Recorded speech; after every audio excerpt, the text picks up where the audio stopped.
en la zona del desierto de Tarapacá, en las zonas mineras, en los puertos también. Y la mutual, el mutualismo es un concepto netamente anarquista de organización de trabajadores que planteaban que las riquezas se debían repartir entre los que trabajaban, entre los que los producían. Claro, la ideología, el marxismo, el leninismo, la anarquía, son ideologías que nacen de una sociedad industrializada, de trabajadores industriales. Entonces aquí tienen mucha fuerza. Los españoles que vienen a trabajar a esta zona anarquista comienzan el trabajo de alfabetización de los trabajadores. Entonces la educación, antes de llegar de las instituciones del Estado, llegó desde los mismos trabajadores. Los anarquistas fundaron ateneos, que eran espacios donde convergía todo. Compañías de teatro, orquestas sinfónicas, muchas veces clubes deportivos asociados también a los ateneos, y la alfabetización.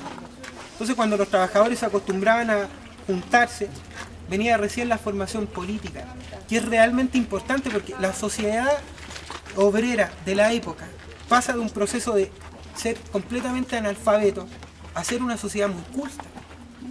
O sea, aquí los obreros tenían un nivel de conciencia y organización que fue clave, que permitió las primeras huelgas de esta zona.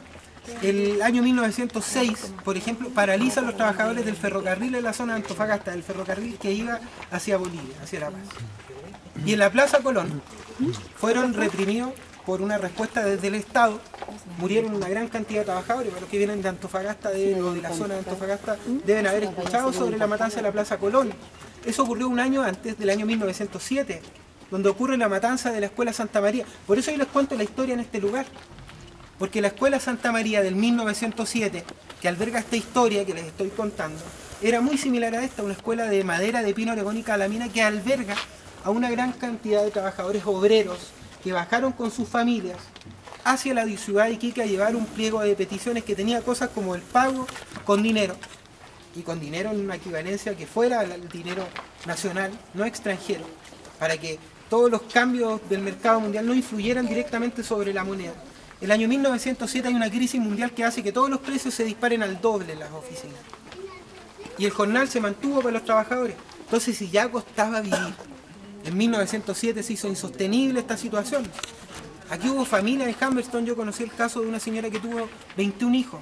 Y yo creía que era imposible, ¿no? Porque no estoy muy al tanto cuánto puede ser lo máximo que puede tener una mujer. Pero yo quedé sorprendido. Aquí en Humberstone. Entonces imagínense con este grado de familia.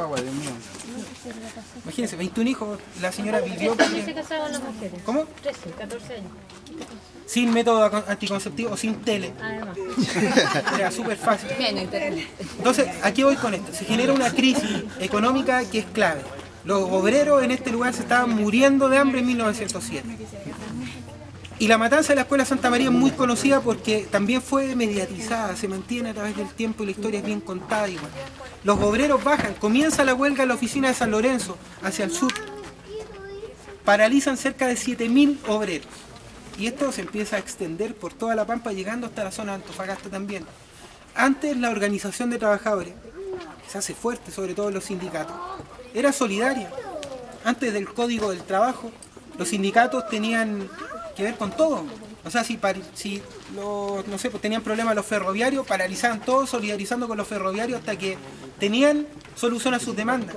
Fue tal la efectividad de las huelgas de trabajadores en esta zona que los capitales se organizaron en Iquique para generar una asociación de capitalistas para responder y organizarse en estas huelgas.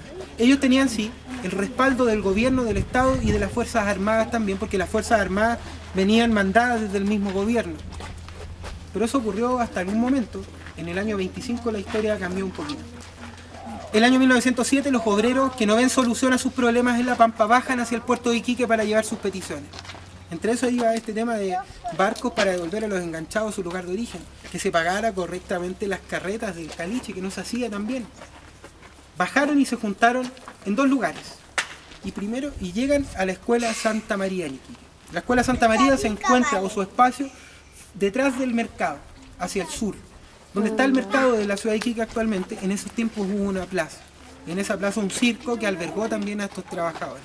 Hicieron meeting y se encuentran primero con una ciudad de Iquique pequeña, completamente cerrada.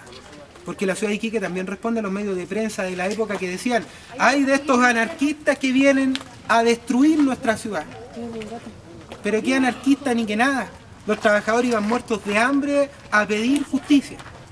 Cuando llegan al puerto de Iquique, la intendencia los tramitó, a tal punto que el intendente viaja a Santiago, vuelve y los tiene esperando un tiempo, mientras les daba tiempo al ejército, a la armada, de apostarse en la ciudad de Iquique. En algún momento se estableció el estado de sitio. O sea, los obreros no podían salir de la zona donde estaban concentrados. El día 21 de diciembre es el día fatal. Ese día, el gobierno de la época dio la orden a los trabajadores obreros de subir a la pampa sin cumplir ninguna de sus peticiones, escuchando a los capitales privados. Los obreros, muertos de hambre, dicen: no, nosotros acá no tenemos nada que perder. Da lo mismo, nos morimos de hambre allá o nos morimos de hambre acá. Días antes, en la oficina Sebastopol, ya habían muerto algunos trabajadores que venían a sumarse a la escuela Santa María y son reprimidos ahí inmediatamente, muertos en ese lugar. Ya la voz de la muerte se escuchaba venir. Como les dije, el capitalismo solucionó los problemas con los trabajadores durante mucho tiempo a través de la matanza de ellos mismos. Así era como se solucionaban los problemas. Entonces ellos sabían a lo que se enfrentaban, pero aún así pensaban en llegar a solucionar sus problemas a través del diálogo primero. En la escuela Santa María, el coronel Silva Renard de Ejército dio la orden de abrir fuego sobre los trabajadores apostados en la escuela Santa María. Y la ráfaga de metralla va primero sobre el balcón, donde estaban los dirigentes de la Mancomunal de Obreros. Antes se le había dado la orden a los trabajadores de volver hacia el club hípico. Y algunos de ellos fueron llevados hacia el club hípico. Algunos dirigentes de la Mancomunal, como el presidente o el dirigente, el vocero de la Mancomunal de Obreros, el José Gibbs, que era un obrero anarquista, conocido como el Gringo, iba ahí y no fue reconocido. Él se salvó, porque si no eran los primeros de morir, los dirigentes. También pasó con Sixto Rojas. Sixto Rojas fue un pintor anarquista que pintó el Teatro Municipal. Tiene 6 frescos que están en el Casino Español en Iquique también. Pintó el cielo del Museo de Pisagua. ¿Por qué es importante Sixto Rojas? Porque Sixto Rojas también fue el secretario de la Mancomunal de Obreros y él sobrevivió a la masacre de la Escuela Santa María. Y el año 1908 es el primero que articula un discurso para reivindicar lo que ocurrió en 1907. Ese 21 de diciembre, un cuarto para las 3 de la tarde, el ejército abre fuego sobre los trabajadores. Fue un día sábado, para que no se olvide, un día muy triste.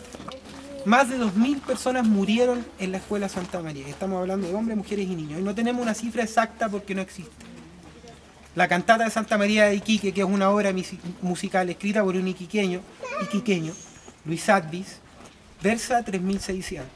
Pero versa solamente. Tuve la suerte de conocer a Patricio, su hermano. Y él me decía que Luis, cuando escribe la cantata, solamente ocupó la cifra para el verso, porque no hay una cantidad exacta. La cifra oficial del gobierno del puño y letra de Silva Renard dice cerca de 140. ¿Ya? Pero obviamente los relatos son distintos. Ahora, Sixto Rojas, que es un importante dirigente de la Mancomunal de Obreros, murió aquí, en este lugar, en Humberstone. Por eso es que le doy un espacio en esta historia también.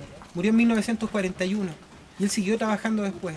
¿Por qué se salvó? Porque iba junto al Gringo y no los reconocieron, simplemente por eso. Pero él tuvo el coraje de venir en 1908, estar en Iquique y dar un discurso y quedarse hasta 1941 trabajando con la organización de trabajadores. Él estuvo acá. No fue la única la matanza de la Escuela Santa María. El año 1925 hubo una mayor, en la oficina La Coruña, hacia el sur. Pero ¿saben por qué no se habla de la escuela, de la matanza de La Coruña? No se habla porque ahí los obreros resistieron al ejército. Durante 5 días se enfrentaron con ellos, utilizando los mismos cartuchos de dinamita para abrir las calicheras. Se organizaron y resistieron. Y esta resistencia es parte simplemente de esta represión constante que vivieron los trabajadores. No fue un tema espontáneo. No crean ustedes que la formación política de los trabajadores quería decir que ellos tenían que ser violentos. Ellos fueron violentados primero por los capitales, ni siquiera por los estados. Porque yo les aseguro que si lo hubieran preguntado a ustedes hacia el sur, viviendo en esa época, cómo había que resolver el tema de los obreros, lo diríamos como se dijo el año pasado también, a través del diálogo y conversar. Ahora, chiquillos, el colegio albergó unos 150 estudiantes.